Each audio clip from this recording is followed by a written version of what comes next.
Hi, I'm Sharona, your Tuesday girl, posting on Wednesday. I do apologize. Our coming out story. Our coming out story is a really sweet one. I discussed a little bit about how Sarah came out to me, and then we talked a lot about how that would look for coming out to folks. And he had this allegiance to his parents where he was all about, like, I'm going to come out, but if they don't want me to do it, I'm not going to transition. And I was like, hey, you've already identified that this is what you need to do. I don't think that they'll ask you to um, hold yourself back like that. So just go into it understanding that everybody loves you and supports you, and you set the tone for how it's going to be. That was always my experience with coming out. I come out all the time. I'm out, out, out, out, out. I had been used to being out as a lesbian, and you set the tone when you go confident and positive and empowered. People generally respond well.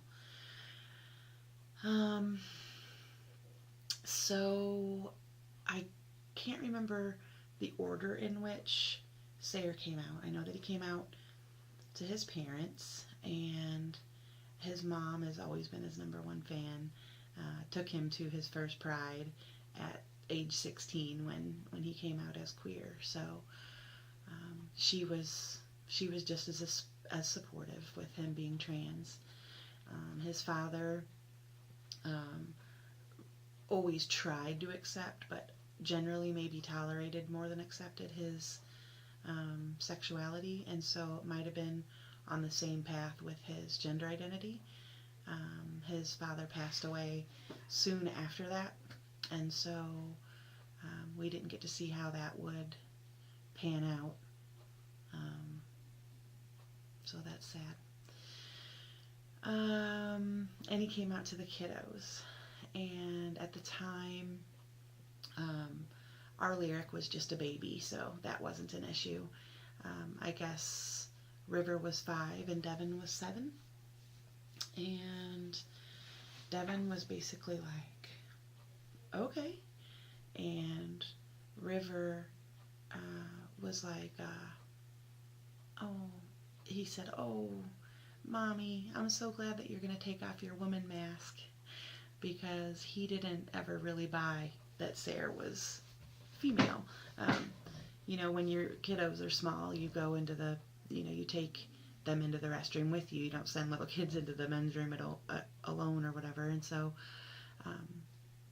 Sarah would take River into the women's restroom, and River would say, we're going to the ladies' room because you're a woman. And Sarah would be like, mm-hmm, and you aren't a man. Mm-hmm. And so he never quite bought it.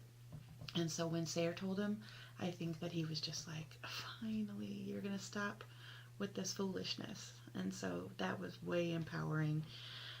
And the kiddos really set the tone. They started calling him Poppy instead of Mommy, and they made the switch easily and immediately and set the tone for everyone else using male pronouns. The pronouns. So folks can say, oh, awesome, right on. I think that when I told my family, it was, I'm not really that surprised, to be honest, about Sarah being trans. So, but it's the use of pronouns. That's a big switch. It was a big switch for me. And I just would say right out, like, hey, if I ever refer to you with female pronouns, it's because I slipped. It's no disrespect.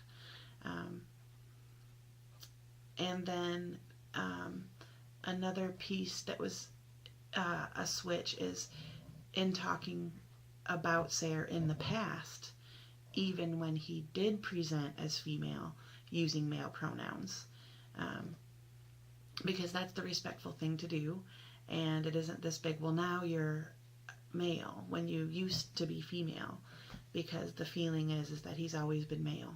He just hadn't come to the place where he could empower himself to present that way. So that's often, I could sometimes get tripped up on pronouns. And so for a long time, I was so worried about calling not only him, but other people the wrong pronouns, that I just started trying not to use pronouns at all. And that's a really healthy way to communicate, though you do find yourself using people's name in a sentence over and over, and it can be a little bit cumbersome.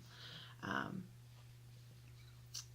his mom still says she and her, and it drives me crazy, but he's like, she's my mom, and she loves him so well and so just right that it doesn't bother him.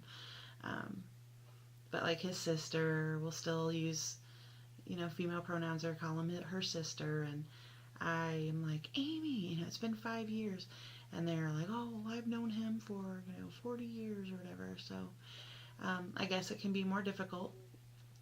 Again, I don't think it's a lack of acceptance on their part. I think that it takes a lot of effort, and sometimes they're just not,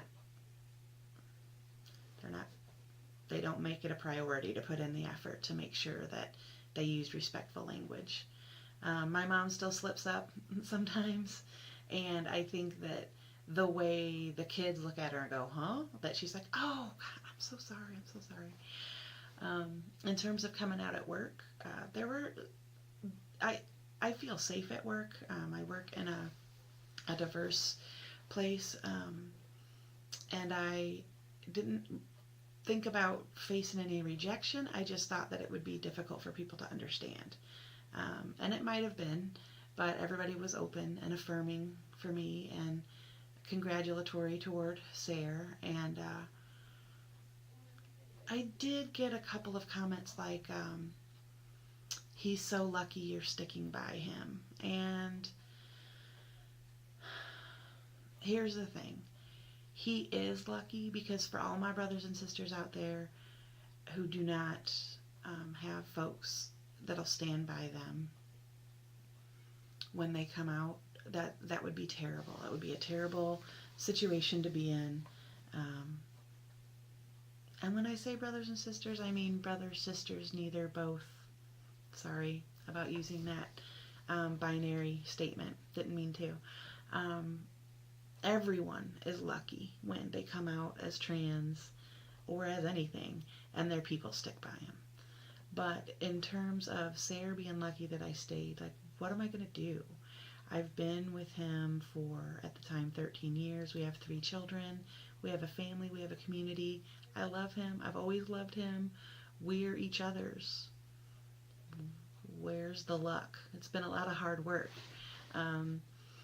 So that stung a little, and it's like framed Sarah maybe in a less than role that I wasn't comfortable responding to.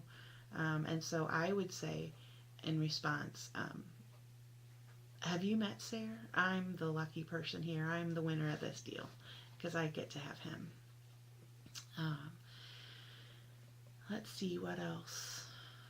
Oh, our church community. So we're Unitarians, folks at our church, First Unitarian Universalist Church of Alton. Woohoo! They're very open, and he came out at church, and I mean not just support, but like loving, accepting words and hugs and kisses and invitations and sharing space in a way that just it was just so heartwarming and wonderful. And then a short time after that, he was voted president of the congregation and served his term as a trans man, and he learned a lot of leadership skills from that role that now he's using in the LGBT emphasis on the T community in St. Louis. So really, as soon as he stepped through that doorway as trans, it's been a fairly smooth ride where he's just sort of been floating on cloud 9 and picking up skills and being able to use skills and building relationships and networking in the community, and all the coming out has been really, really positive. Another place I was worried is coming out to my mostly lesbian identified group of women who I went to the Michigan Women's Music Festival with every year. Not all of us have the same idea around their policy that excludes trans women, so that kind of shows you where I stand on it. Some call it a women-born women event, and some or women-born women policy, and some people call it a trans exclusion policy, and I fall on that side. Do I still belong here? Can I still share this space? Am I still lesbian enough? And yes, I was. And I actually didn't share the space for political reasons, and I'm still wondering if it was a thing that I'm never going to do again, or if I can wrap my head around the idea that sharing space with women is something that I really, really need in my life, and that I can make it okay in my head that it's at the cost of trans women that I get to do that. So still struggling with that. But that's another part of my community, and they have since we've had a couple wild weekends here in St. Louis, and they've had the opportunity to meet Sayre. They love Sayre, and now it's sort of turned into other folks being willing to bring their male partners as well to our little snatch trap get-togethers. So that's good times. It's good times. Really accepted and welcoming again. So that's the coming out stuff. This is fun. I think I'll continue to do this. I already committed. So I'll do my best to actually post my videos on Tuesdays from now on. And so just pretend this is Tuesday and you're seeing it on Tuesday. All right. See you next week. Bye.